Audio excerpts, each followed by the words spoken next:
It's been a difficult start to the 2020 school calendar for Gauteng, with several pupils dying in various tragic accidents.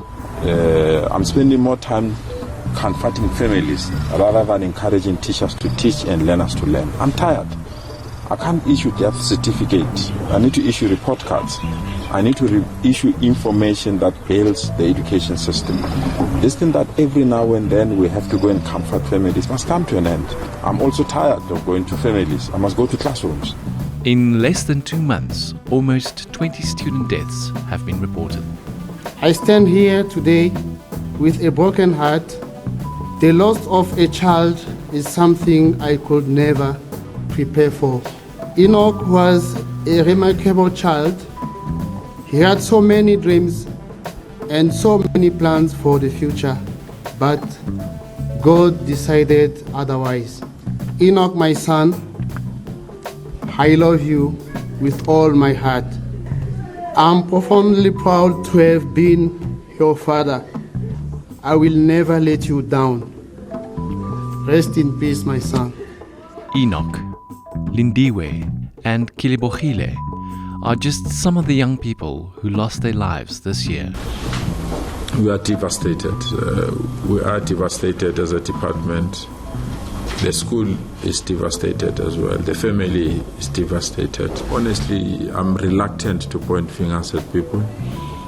What we need to do is to wait for the reports from all institutions to be there. And that's where we found ourselves this week on The Story, waiting on a report into the death of Enock Mpianzi. I'm Riaan Grobler, News 24 senior desk reporter, and I'll be anchoring this season of the show. You're listening to The Story. It's a new podcast from News 24. We'll speak to journalists and experts about the week's biggest story. This is what we saw, heard, and uncovered this week. I have in studio with me News 24's breaking news reporter, Sisona Ngakamba.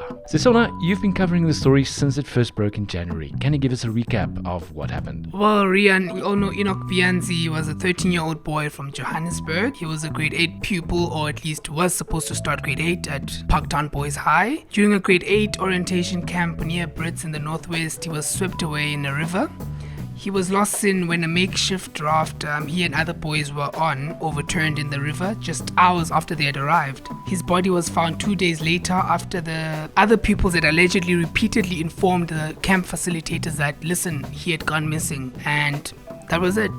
So, Sisona, following this horrible incident, one of the things that came into the limelight was safety measures at the school and the Department of Education. What was the department's reaction to this critique? So shortly after the incident, Gauteng Education MEC Panyaza Lesufi commissioned a preliminary report. A few weeks later, its findings were released, and the report found that the grade 8 orientation camp was actually not approved by the district and head officers, and as a result, the school headmaster was suspended along with other district officials. Riaan? So was that the end of it? No, it wasn't.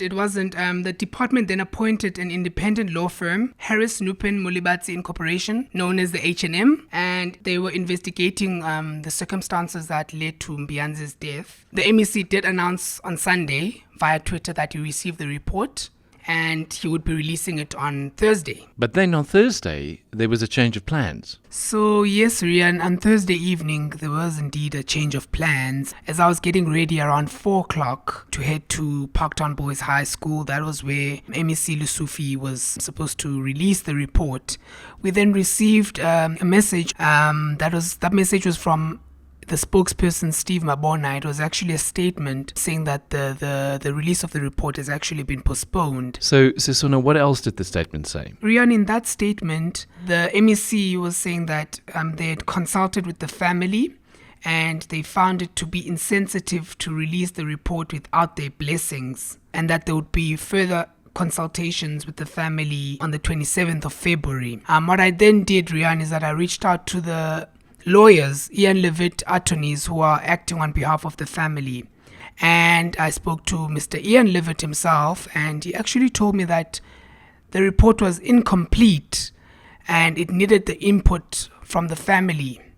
So basically, Riaan, what this means is that the department and its lawyers, along with the Mpianzi family and its lawyers, will meet for a consultation session where the family will give its account on the turn of events and what it was told when it traveled to Nyati Bush and River Break Lodge. And then after that, the department's lawyers will then compile the report in its entirety, and a way forward would be penned down with regards to when it's released. Sisona, you also spoke to the family this week and on several other occasions as well. What did they have to say to you? I checked on them this week again, and the father, Guy Indamba, Enoch's father, actually told me that they were actually okay now, they were fine. But he did, however, tell me that they would no longer be speaking to the media on the matter and that the lawyers were dealing with it. But on Thursday, when I was reaching out to the lawyer, Mr. Ian Levitt, he told me that the family was actually not doing well, which shows that how sensitive and complex this issue is surrounding the death of Enoch. It's been a rollercoaster year so far for the Gauteng Education Department with all these deaths. Sisona, what impact has this had on the department and specifically on MEC Lesofie? Well, Riaan, on Wednesday, the MEC actually held a press briefing in Pretoria in collaboration with the National Press Club. Now, in that briefing, he did touch that he was actually not coping, and these deaths have actually been taking a toll, not on him alone, but also department officials.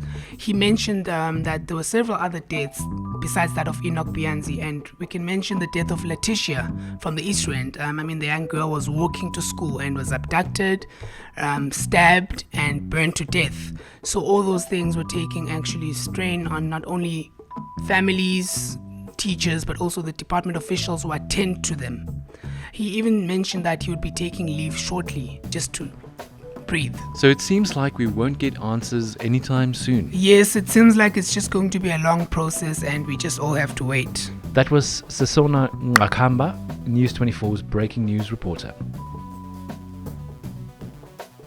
As Sisona mentioned, he got a chance to talk to Ian Levitz, who is the lawyer for the Mpianzi family. This is a bit of their conversation.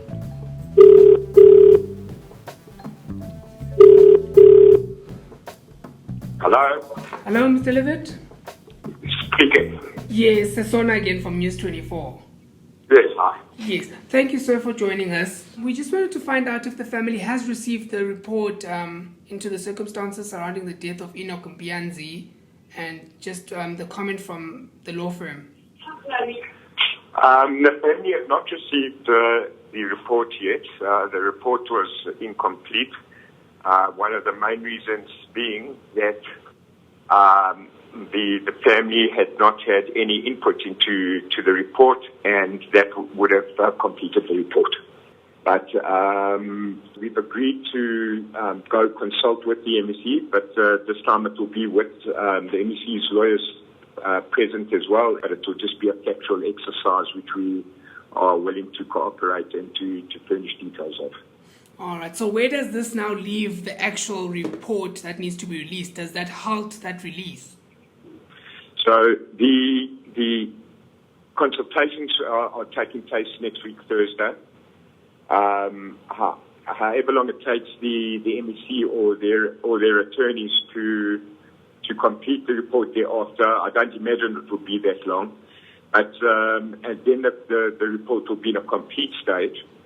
However, the MEC quite correctly asked my clients for their blessing to release the report. Once the family has seen the report, it's obviously going to be quite harrowing as to the contents and details thereof. They will or will not give their blessing for the report to be released. But we can only take that decision once the report is in its final form, and our client, the family, has considered it. And maybe just so we understand, you are speaking on behalf of the family. How are they doing? I can understand this is taking a toll on them. Yeah, they're not doing well. They're not doing well at all. And it's the entire family. The entire family is in a very bad way. And the school, has it reached out to the family? Not that I'm aware of, no. There's reaching out and there's reaching out. There may have been a phone call or something like that. I don't consider that reaching out, but any meaningful manner? Have they reached out? Not that I'm aware of. Well, if the people committed criminal offences during this harrowing event, charges have to be laid against people who were at the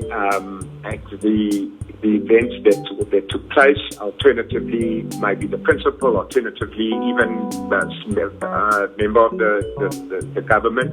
Then criminal charges must be instituted, and whoever's liable must be called to account.